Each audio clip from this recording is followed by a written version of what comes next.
खबर बलिया से है, जहां कलेक्ट्रेट स्थित जनजान्य चंद्रशेखर उद्यान में अनुसूचित जाति पिछड़ा वर्ग मान्यता प्राप्त प्राइमरी शिक्षक जन महासभा की बैठक संपन्न हुई, जिसमें आवर्तक अनुदान दिए जाने के संबंध में विचार विमर्श किया गया। आपको बता दें कि बैठक में वक्ताओं ने शासनादेश 2012 के अंतर्गत जिन विद्यालयों की जांच आख्या जिलाधिकारी द्वारा गठित समिति से शासन को भेजी गई है, उन्हें आवर्तक अनुदान में शामिल करने की बात कही। इस मौके पर प्रदेश अध्यक्ष दुर्गा प्रसाद ने कहा कि ऐसे विद्यालय जिनकी आख्या जिलाधिकारी द्वारा गठित समिति से 2012 में जांच करा शासन को भेजी गई, उनकी संख्या पूरे प्रदेश में 1627 है, जिन्हें पंडित दीनदयाल उपाध्याय समग्र शिक्षा योजना के अंतर्गत आवर्तक अनुदान पर लिया जाए। उन्होंने मांग किया कि समाज कल्याण विभाग शासनादेश का पालन करते हुए ऐसे विद्यालयों को जल्द से जल्द आवर्तक अनुदान सूची में अविलंब शामिल किया जाए। खबर बांदा से है, जहां जिले के कस्बा तर्रा की नहर में कुछ युवक नहा रहे थे। वहीं नहर में नहाते समय 3 व्यक्ति डूबने लगे। वहीं स्थानीय लोगों ने नहर में डूब रहे 2 व्यक्तियों को बचा लिया, जबकि एक व्यक्ति की डूबने से मौत हो गई। गोताखोरों की मदद से शव को बरामद कर लिया गया है। सूचना मिलने के बाद मृतक के परिजनों का रो कर बुरा हाल है। खबर बलिया से है, जहां बलिया जिले के दुभर थाना क्षेत्र के शिवपुर दियर व्यासी नई बस्ती में बदमाशों ने एक युवक को गोली मारकर गंभीर रूप से घायल कर दिया। आपको बता दें, दुभर थाना क्षेत्र के शिवपुर दियर व्यासी नई बस्ती निवासी यथार्थ विक्रम सिंह से अपने पटीदार नागेश्वर सिंह से लगभग 6 महीने से जमीन व ईंट भट्टे का विवाद चल रहा था, जिसके बाद यह मामला थाने से लेकर मुख्यमंत्री पोर्टल तक पहुंच गया, लेकिन इसका समाधान नहीं हुआ। वहीं बदमाशों ने विक्रम के सिर में गोली मार दी, जिससे वह गंभीर रूप से घायल हो गया, जिसके बाद आसपास के लोगों ने घायल को जिला अस्पताल पहुंचाया, जहां से चिकित्सकों ने हालत नाजुक देख वाराणसी के लिए रेफर कर दिया। युवक की स्थिति अभी नाजुक बताई जा रही है। इस मामले में एसपीएस आनंद ने बताया कि अभी तक परिजनों द्वारा तहरीर नहीं मिली है। तहरीर मिलते ही आगे की कार्रवाई की जाएगी। ग्राम बयासी है जो थाना दुहार क्षेत्र पड़ता है। यहाँ आपस में ये पटीदार ही हैं, जो एक लल्लू सिंह का परिवार है और एक जो मृतक का परिवार है। इनके बीच में बंटवारे को लेके और छोटी छोटी चीज़ों को लेके काफ़ी समय से इनका विवाद है, और उसी में आज झगड़ा हुआ है शाम को, और उसके बाद फिर दोबारा इन्हीं लोगों के बीच में दोबारा झगड़ा हुआ। उसमें जो लड़का है जिसकी दुर्भाग्यपूर्ण मृत्यु हुई, उसको गोली लग गई थी, और रास्ते में जब ये उपचार के लिए यहाँ से रेफर करके बनारस जा रहा था, तो रास्ते में उसकी दुखद मृत्यु हो गई है। और अभी तहरीर दी जा रही है जो परिजन है उनके द्वारा, और तहरीर के आधार पर कार्रवाई होगी। फायर आर्मी चोरी का केस था, उसके सिर के पीछे वाले हिस्से में लगा। अच्छा, कहाँ की है ये सब घटना? ये शिवपुर दिया 82 में पड़ता है, दुभर थाने का केस है। कितनी उम्र है डॉक्टर साहब? 25 साल है। 82 शिवपुर दिया नई बस्ती की। अच्छा, किस बात को लेकर विवाद हुआ था? जमीनी विवाद चल रहा है। कितना गोली चला है? कितना राउंड चलाए लोग? अच्छा, कितनी उम्र है जिनको गोली लगी है? वो 22 में। अच्छा, कहाँ लगी है उनको? सिर में। कितने दिनों से विवाद चल रहा था? 6 महीना से। 6 महीने से। कितनी बार पुलिस के पास आप लोग एप्लीकेशन? 3 बार हम दे चुके हैं। वो दे चुका है, वो मुख्यमंत्री पटल पर उसका है, ये लोग गोली मारेंगे। अच्छा, पुलिस अभी तक मामले को निस्तारण नहीं करा पाई? निस्तारण कराई, थाने में बुलाई, लेकिन वो मुख्यमंत्री पटल पर डाला गया है। आज कितने बजे की घटना है ये? 8 बजे की लगी। अयोध्या में श्री राम जन्मभूमि मंदिर का इंतजार अब खत्म होने जा रहा है, जहां अयोध्या में प्रधानमंत्री नरेंद्र मोदी से श्री राम जन्मभूमि निर्माण समिति के अध्यक्ष नीपेंद्र मिश्रा और ट्रस्ट के सदस्यों की मुलाकात के 22 जनवरी की तारीख रखी गई थी, जिसके बाद अब समय का भी ऐलान हो गया है। आपको बता दें, 22 जनवरी को दोपहर 12:30 बजे का शुभ मुहूर्त प्रधानमंत्री को भेजा गया है। वहीं अब यह बात साफ हो गई है कि प्रधानमंत्री नरेंद्र मोदी 22 जनवरी 2024 को अयोध्या में मौजूद रहेंगे और 12:30 बजे रामलला के प्राण प्रतिष्ठा कार्यक्रम में मुख्य भूमिका निभाएंगे। इसको लेकर अयोध्या में हर्ष का माहौल है और अयोध्या के साधु संत अपने तरीके से राम मंदिर के प्राण प्रतिष्ठा और प्रधानमंत्री नरेंद्र मोदी की मौजूदगी को लेकर अपनी खुशी जाहिर की है। अब 22 तारीख को जब देश के यशस्वी प्रधानमंत्री जी और देश के विभिन्न धर्माचार, विभिन्न बुद्धिजीवी वर्ग के लोग, ऐसे लोगों के सानिध्य में और अयोध्या में भव्य दिव्य राम जन्मभूमि की प्राण प्रतिष्ठा में देश के यशस्वी प्रधानमंत्री जी रहेंगे, यजमान बनेंगे, गर्व की बात है। और उसी समय में हिंदू राष्ट्र और सनातन राष्ट्र और राम राज की नींव पर गई थी। जब देश के यशस्वी प्रधानमंत्री मोदी बने थे, राम राज की परिकल्पना को साकार करते हुए उत्तर प्रदेश के यशस्वी मुख्यमंत्री योगी आदित्यनाथ जी महाराज हुए थे। अब लगता है कि राम राज्य आने वाला है, क्योंकि विगत इतने संघर्ष के बाद निर्विवादित रूप से जब लोगों ने कहा था कि राम जन्मभूमि मंदिर का आदेश आएगा तो कत्लेआम होगा, लेकिन जो वाकई में राम राज्य की परिकल्पना किया जाता है कि राम राज, उसी प्रकार से राम जन्मभूमि की भव्य दिव्य भूमि पूजन से लेकर प्राण प्रतिष्ठा महोत्सव शांतिपूर्वक और देश के यशस्वी प्रधानमंत्री के नेतृत्व में होने जा रहा है। गर्व की बात है। पूरे देश के लिए शुभकामना, मंगल कामना करते हैं। राम मंदिर निर्माण समिति के अध्यक्ष श्री नृपेंद्र मिश्र जी ने माननीय प्रधानमंत्री श्री नरेंद्र मोदी जी से भेंट किए और मर्यादा पुरुषोत्तम भगवान श्री रामलला अपने दिव्य भव्य राम मंदिर में 22 जनवरी 2024 मध्याह्न 12:30 बजे विराजमान हो जाएंगे। यह सुनिश्चित कर दिया गया है, जिसके लिए विगत 500 वर्षों से संघर्ष किया गया, पीढ़ियों ने संघर्ष किया, कितने लोगों ने अपने प्राणों को आहूत कर दिया और अंततोगत्वा सत्य की विजय हुई और मर्यादा पुरुषोत्तम भगवान श्री राम लला के लिए जिस शुभ दिन शुभ घड़ी की प्रतीक्षा थी राम भक्तों की, वह शुभ दिन शुभ घड़ी सुनिश्चित कर दी गई है। देश के बड़े बड़े ऋषियों, मुनियों, मनीषियों, प्रकांड विद्वानों के द्वारा वह शुभ दिन शुभ घड़ी शुभ मुहूर्त सुनिश्चित किया गया है।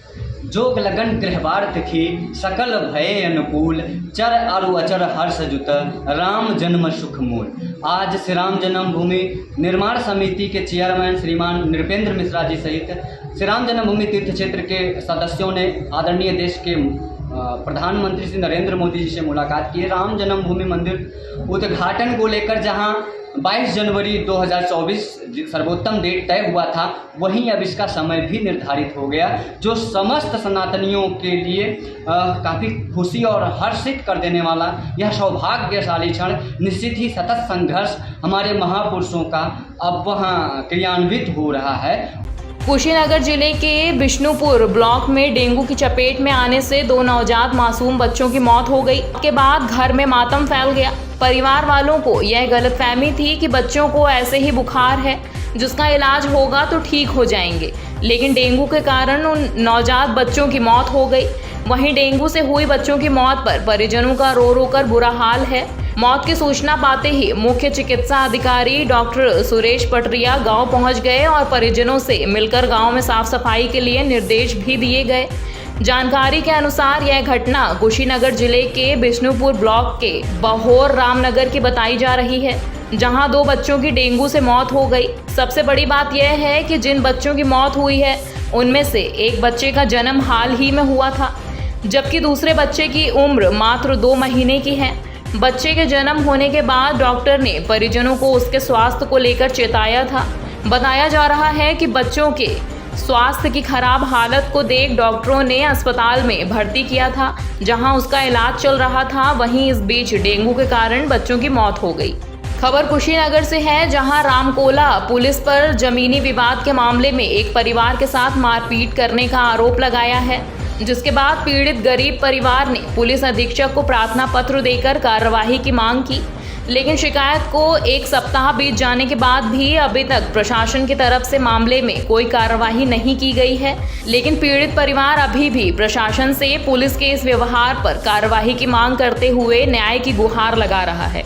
आए लोग बुलाने तो हम गए, 2 लोग थे बुलाने आए थे, तो हम जा रहे थे तो फिर दोबारा वो लोग आए बुलाने, तो हम फिर बोले कि हम लोग आते हैं, क्यों आप लोग परेशान हैं, और नहीं तो कह रहे हैं लोग कि चलो बखरा लगा थी ना पाएगा, तो गए लोग। तो हम अभी थोड़े देर पे अभी हम मेरा ज़मीन 2 कदम इधर ही उधर था, जाते और एक मेरा पैर से टकराया, एक पटरी टकराया, मैं निहुर के उठा रही थी, तब तक वो जो यीशु साहब थे वो हमको झोटा मेरा पकड़ के मारने लगे मुझे, और मारते हुए घसीटते हुए लेकर आए, पता नहीं किससे मारे कि मेरा सर फूट गया।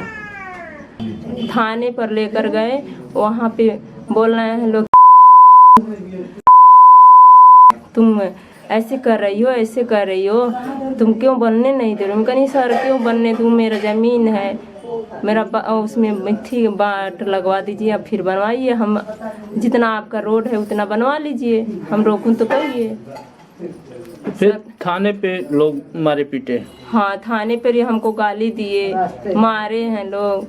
सुप्रीम कोर्ट के फैसले के बाद मंदिर और मस्जिद के लिए अयोध्या में लगभग एक साथ दोनों पक्षों को जमीन दी गई है।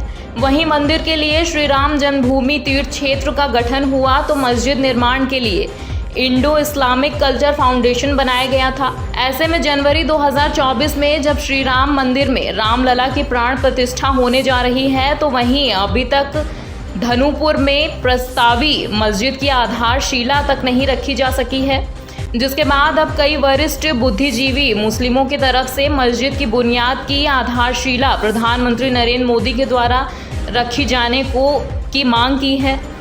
वहीं बाबरी मस्जिद के मुख्य पक्षकार रहे इकबाल अंसारी मस्जिद के निर्माण में हो रही देरी के पीछे इंडो इस्लामिक कल्चर फाउंडेशन को जिम्मेदार बता रहे हैं। गौरतलब है कि पीएम 22 जनवरी 2024 को श्री राम जन्मभूमि मंदिर में रामलला के प्राण प्रतिष्ठा कार्यक्रम में शामिल होने अयोध्या पहुंच रहे हैं। ऐसे में अयोध्या के कुछ वरिष्ठ मुस्लिम यह चाहते हैं कि मस्जिद की आधारशिला भी उन्हीं के द्वारा उसी समय रख दी जाए। जो प्रधानमंत्री हैं वो पूरे हिंदुस्तान के प्रधानमंत्री हैं और जितने लोग भी बसते हैं हिंदुस्तान में, हर एक के वो प्रधान हैं और हर एक के स्वार्थ के लिए वो काम करते हैं। तो जब वो अयोध्या में आए तो जहाँ वो हिंदुओं के मंदिर का वो करें शिलान्यास और उद्घाटन करें, वहीं पर वो जो बाबरी मस्जिद की जो जगह दी है सुप्रीम कोर्ट ने, वहाँ भी वो पहुँचें और मुसलमानों के सामने वहाँ भी मस्जिद का शिलान्यास करें और एक ऐसी अजीमुशान मस्जिद की तामीर करवाएं जो ताजमहल जो आज पूरी दुनिया में माना जा रहा है उससे भी ऊपर उठकर उस मस्जिद को लोग जाने और पहचाने और वहाँ देश दुनिया से लोग आकर के वहाँ अपने पालनहार की वंदना करें और इबादत करें। देखिए, सवाल जो है ट्रस्टियों का है और सरकार को भी चाहिए कि सरकार भी सहयोग करे और ट्रस्टी लोगों को बदला भी जाए, क्योंकि अगर ट्रस्टी सही होते तो कोई ना कोई काम आगे बढ़ा होता। लोग सवाल करते हैं कि वहाँ की जो है काम कितना पहुँचा, तो बताने में एक शर्म आती है, क्योंकि ट्रस्टियों का ऐसा काम है कि जिससे जिन लोगों ने ट्रस्ट बनाया उनसे लोग जुड़ने को तैयार नहीं। तो हम ये चाहते हैं कि एक मिसाल लें कि आज जन्मभूमि बन के तैयार हो गया है और मस्जिद का कोई काम हुआ ही नहीं आज तक। अयोध्या में हमारे प्रधानमंत्री नरेंद्र मोदी जी बड़े शुभ अवसर पर आ रहे हैं और मुझसे मेरी इल्तिजा है कि आने के बाद में जो मस्जिद का निर्माण रुका हुआ है उसको आगे बढ़ा दे, हम लोग की दिली ख्वाहिश पूरी हो जाएगी। हमारा मानना ये है कि जब सुप्रीम कोर्ट ने एक डिसीजन दिया, उस बाबरी मस्जिद के कंपनसेशन में धन्नीपुर में एक मस्जिद भी बनेगी और यहाँ राम मंदिर बन रहा है, तो हमारा मानना ये है कि जो उद्घाटन वो करें तो उसी तरीके से धन्नीपुर में जो मस्जिद है प्रधानमंत्री खुद और इमाम बुखारी को लेकर के दोनों आए और इसके शिलान्यास करें। इससे देश में एक अच्छा पैगाम जाएगा, जो हमारा हिंदुस्तान या गंगा जमनी तहजीब है इसको और बल मिलेगा। इंडिया गठबंधन में जारी आपसी विवाद को लेकर विपक्ष ने इंडिया अलायंस को घेरना शुरू कर दिया है। सुहेल देव भारतीय समाज पार्टी के अध्यक्ष ओम प्रकाश राजभर ने इंडिया गठबंधन को लेकर बड़ा बयान दिया है। उन्होंने कहा कि ये गठबंधन नहीं बल्कि ठगबंधन है। ये गठबंधन जनता को धोखा देने के लिए आया है। आपको बता दें, मध्य प्रदेश विधानसभा चुनाव में सीट शेयरिंग को लेकर कांग्रेस और सपा में जारी गुटबाजी को लेकर उन्होंने कहा कि जब समाजवादी पार्टी ने अपने प्रत्याशी उतारे तो गठबंधन में दरार दिखने लगी। उन्होंने कहा दोनों पार्टियों के बीच बयान इस स्तर तक आ गए कि मानो आज ही गठबंधन टूट जाएगा। ओम प्रकाश राजभर ने कहा कि यह गठबंधन ज़्यादा दिनों तक चलने वाला नहीं है, क्योंकि अलग अलग विचारों के लोग एकत्रित हुए हैं, सब परेशान हैं, सबको सीटों की बहुत ख्वाहिश है, इसी वजह से ये आपस में झगड़ रहे हैं। अगर नीतीश कुमार उसमें कूद गए हैं तो क्या बुरा किया। उन्होंने इस गठबंधन को ठगबंधन बताया। उन्होंने कहा कि ये डर की वजह से गठबंधन नहीं है, समाज को ठगने और धोखा देने के लिए है। उत्तर प्रदेश के हरदोई में दीपावली पर बिक्री के लिए अवैध तरीके से पटाखे बनाए जा रहे थे। इस दौरान अनारदाना फैक्ट्री में विस्फोट हो गया, जिससे एक युवक की मौत हो गई, 2 अन्य गंभीर रूप से घायल हो गए, जिन्हें इलाज के लिए भर्ती कराया गया है। मामले की सूचना पर एसपी समेत कई अन्य प्रशासनिक अधिकारी भी मौके पर पहुंच गए। वहीं एसपी ने कहा, पूरे मामले में आवश्यक कार्यवाही की जा रही है। यह फैक्ट्री अवैध तरीके से चलाई जा रही थी।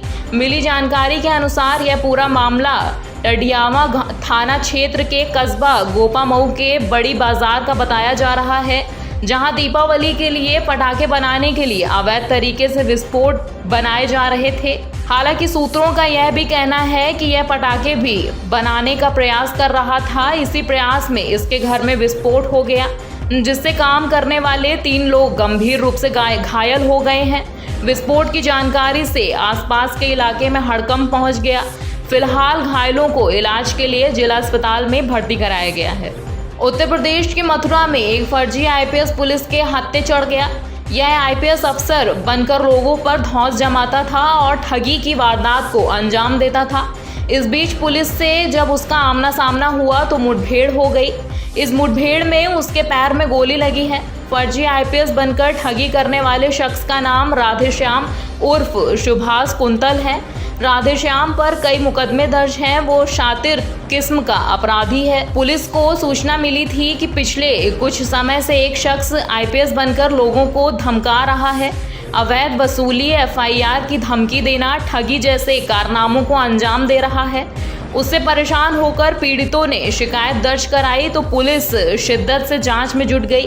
बीती रात पुलिस से राधेश्याम की मुठभेड़ हो गई, जिसमें उसके पैर में गोली लग गई। घायल हालत में उसे अस्पताल ले जाया गया, जहां इलाज के बाद उसे गिरफ्तार कर लिया गया। पुलिस ने उसके कब्जे से 21 फर्जी विजिटिंग कार्ड बरामद किए हैं। ये कार्ड आईपीएस अफसर जैसे थे। इसके अलावा राधेश्याम के पास से तमंचा, बाइक व अन्य सामान बरामद किया गया है।